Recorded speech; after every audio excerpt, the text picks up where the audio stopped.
Hi everyone, in this video we're going to take a look at some basic render settings in Maya 2015.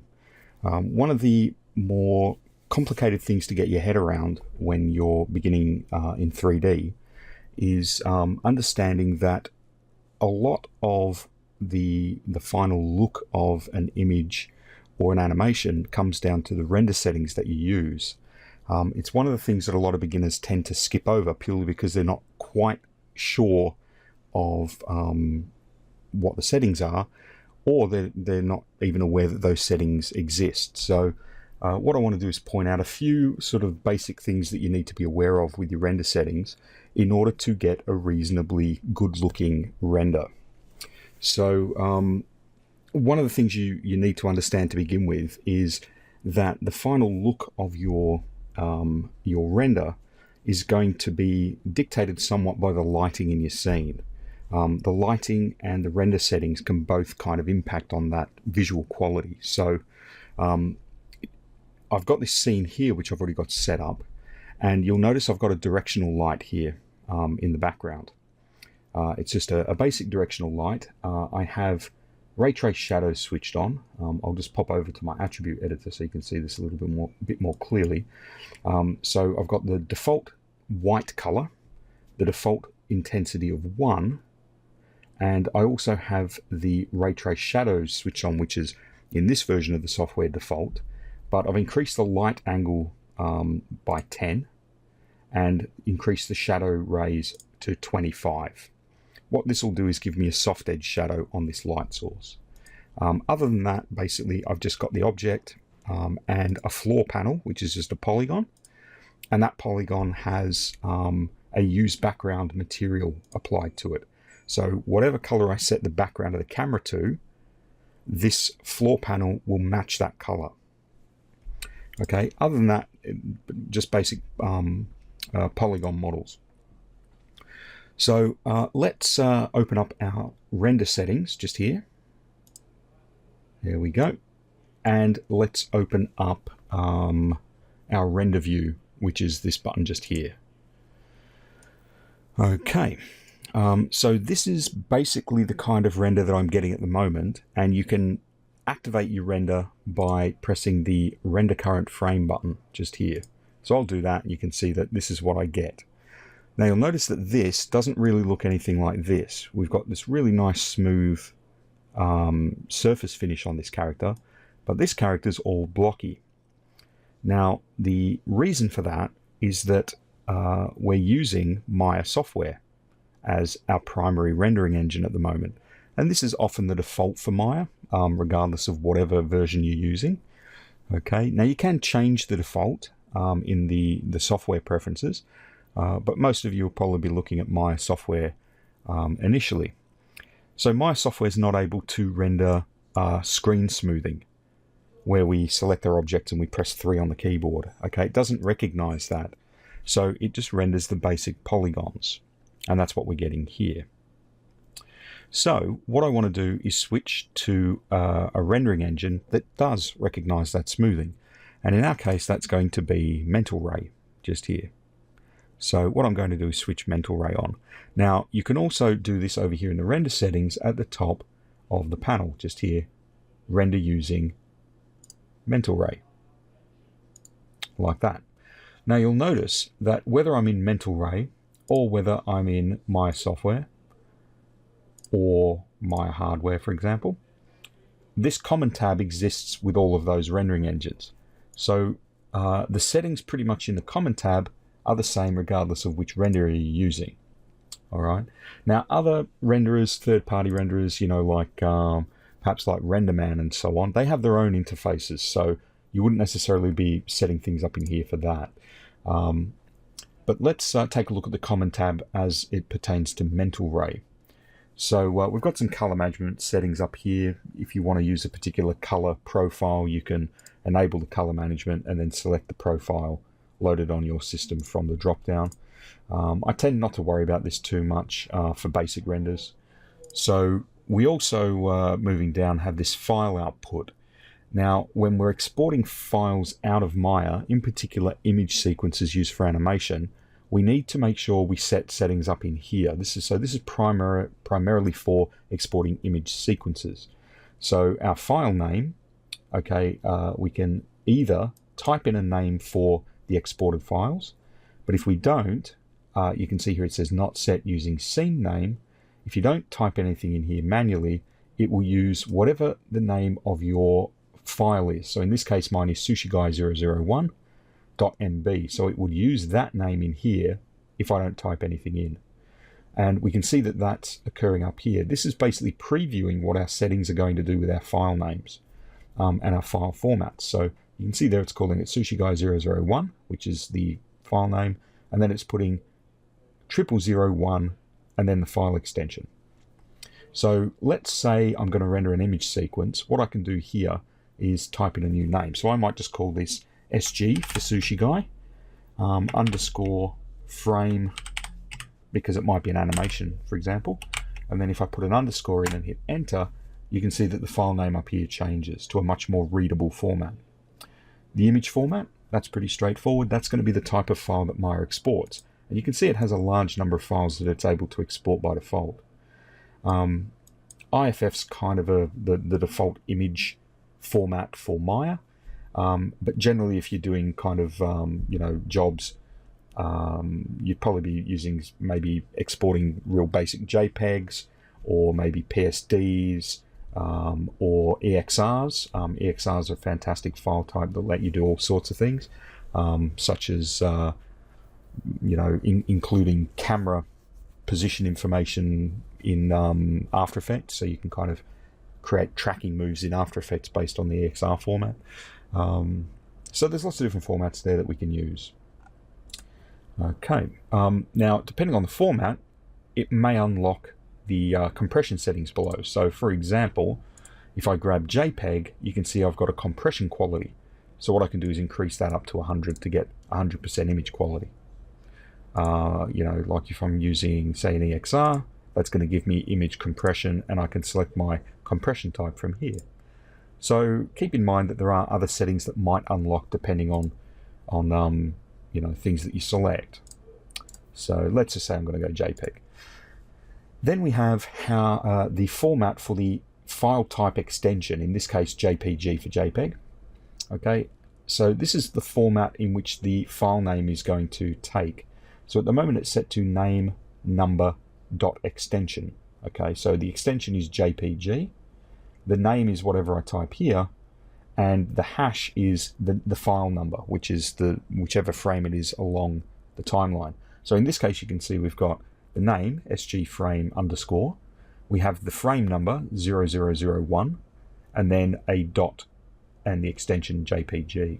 So that's how this is set up. Usually I would set it up name number extension or name underscore number extension. Okay, depending on where you're working, they might specify that you use one of these over something else. So just be aware of that. Keep in mind the default for this is usually name single frame. Now if that's set up, it will not render, even if you have an animation, it will only render the frame at the beginning of the timeline because it says single frame. And you'll notice up here that the range for the file numbers disappears. Okay, so always be aware you need to change this. So name number extension, and it'll then render a sequence. Frame padding. This is the number of zeros that appear in front of the frame number.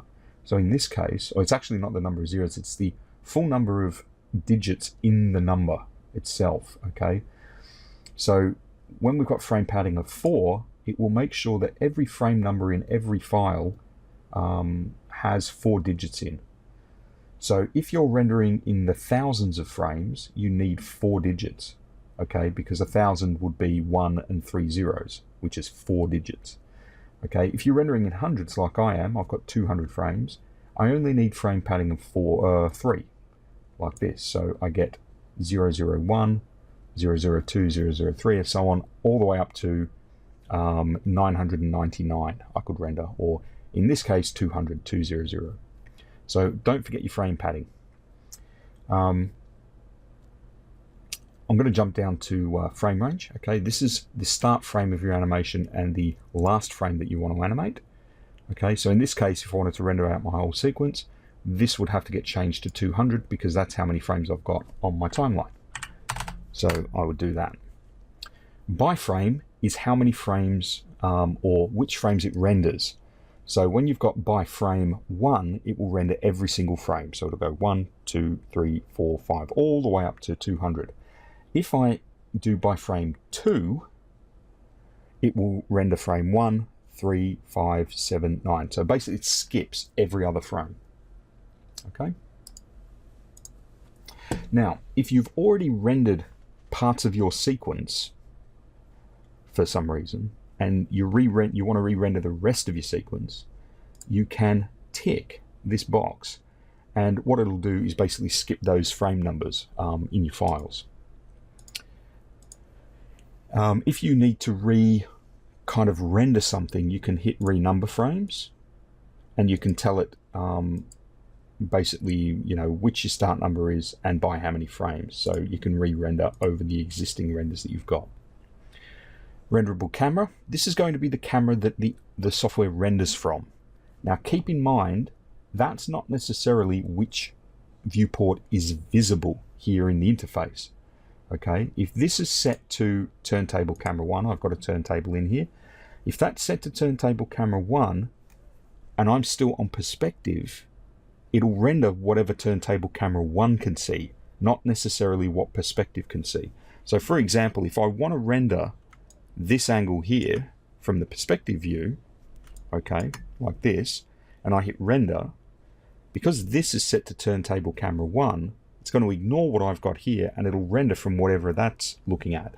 So if I have a look at that, what that turntable camera is actually looking at, you can see it's actually over here. So be aware which camera you're rendering through. Make sure it matches what you want. Otherwise you'll end up, you know, I've seen people who have done an entire render sequence that's taken, you know, maybe an hour, maybe more. Then they've come in and looked at their files and they're all completely blank. They're just black. And that's because they had a couple of cameras in their scene, one that was kind of randomly pointing out into space, kind of like this, something like that. And that's the camera that they had selected in here, whereas the camera they wanted to render through was all kind of nice and lined up. So just be aware. Image size, pretty straightforward. That's how big your render will be. The actual exported files will be that size in pixels. Okay. Now, when you're setting your camera angles up, okay, based on this frame size here, what you need to do is make sure, let me just get this out of the way. What you need to do is make sure that your camera's actually got your objects sort of in the view, all right? And the way to do that is to switch on your resolution gate, which you can find just here at the top of each individual viewport. And you can also get to that setting from View, Camera Settings, Resolution Gate just here. If you've got your camera selected, you can also switch that on, I believe, in the camera attributes. All right. So this box represents this image size. Okay.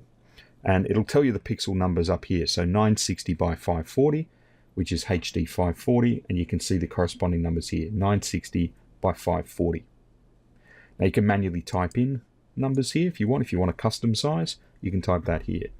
You can set the units that you're using from the drop down, so you can have inches, centimeters, millimeters, and so on. I tend to use that as pixels because that's basically what we create our moving images in, rather than you know, centimeters or millimeters. If we were doing a still image for maybe print purposes, for example, and we needed, say, a specific poster size or something like that, then we could switch this to millimeters. Okay. Resolution, once again, that's more for print-based work, and this is basically the resolution unit, so pixels per inch or pixels per centimeter. We have the same settings in Photoshop and other kind of image-based software packages. Okay. So the last setting in here that you need to be aware of is hidden down here under Render Options. If I expand that out, you can see here that we've got enable default light. Maya has a default light in the scene so that when you first start adding models in, you can actually see what you're doing. If I turn on the lighting, use all lights for this viewport, okay, you can see that we can see the object. Now I've got this directional light in, which is illuminating this, and the default light is switched on. Okay, what I'm going to do here is I'm going to turn off or hide this light. So I'm just going to chuck it into a layer, and if I turn the layer off, it basically more or less deactivates that light source. Okay, so enable default light, a lot of people will turn this off when they're kind of setting the lighting up in their scene and so on. So there's no chance of any default lights interfering with the lighting setup within the scene. Okay. Now if I do a quick render of that just to see the result, here we go. That's basically what we're getting at the moment. All right. Now the illumination coming off this model, where we can see this pink and orange and so on, that's actually ambience within the materials that I've used on the character. So they're not really, this object's not being illuminated by anything, it's actually self-illuminating because of the way that I've set the materials up. All right, let's just turn that light source back on. You can see now I can see my object again. Okay, so that's the common tab. The other main settings that you'll need are going to be, and keep in mind this is for basic renders. This isn't sort of advanced stuff. Okay, this is just getting reasonable renders occurring. And you can see that's what we're getting already. So we're already getting kind of smoothed out characters and so on. If we pop over to quality, okay, we've got a couple of settings here that we generally need to be aware of. So in this version of the software, what we have now is a quality slider. What we used to have is a drop down that had things like preview, draft, production, and so on, different quality settings. And by selecting, any of those categories, it would automatically settle the settings up for you. They've kind of dispensed with that, and what they've done is added in this quality slider just here. Now, generally I find that if you go up to about 0.5 for a basic render, it'll pretty much do for a lot of circumstances. Okay, increasing the quality will increase your render times. So I've just increased that to 0.5. I've got my light switched on again. The previous render, where it was default quality of 0.25 and no lighting, had a render time of 7 seconds. Okay, I'm going to store that image and I'm going to re-render, and we'll see how long that takes. I'm expecting it to take a bit longer. And you can see already the quality is drastically better than it was. There we go, 15 seconds. So slightly double the amount of time. Okay, so it is taking double the amount of time to render now. Now, obviously, if we increase the quality, that's going to increase the render times potentially. So if I store that and increase this to 1 and re-render, we'll take a look and see how long that takes. This will kind of give you a good gauge of the difference between your different render quality settings and the actual time it takes to render. Keep in mind that this can actually vary drastically depending on the model, depending on the number of lights you've got, the distance of the camera to the objects as well, how many large textures you've got, and so on. This render took 22 seconds, so it's an extra 7 seconds.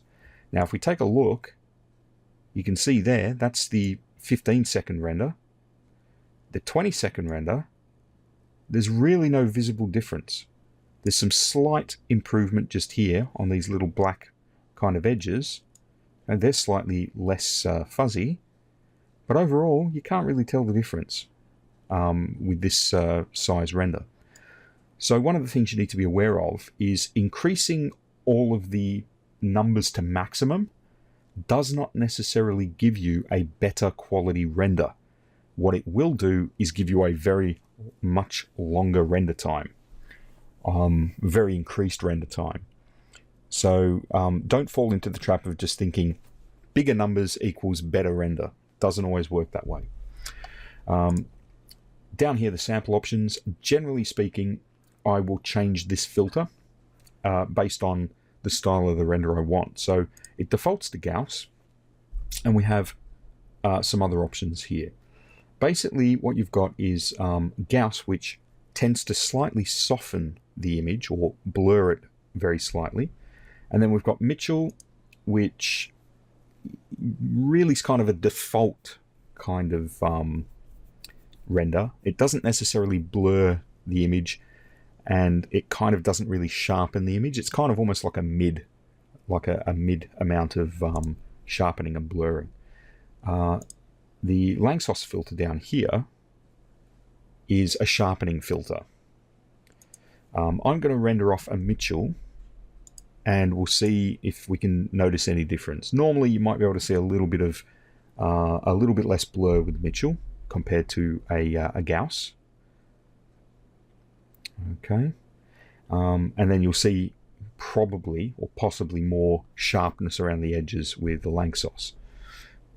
And once again, that's a personal preference. You might choose or might decide that you want a little bit more. Yeah, you can. There's ever so slightly blurred edges here, maybe around those arms. That's the Gauss, and that's the Mitchell.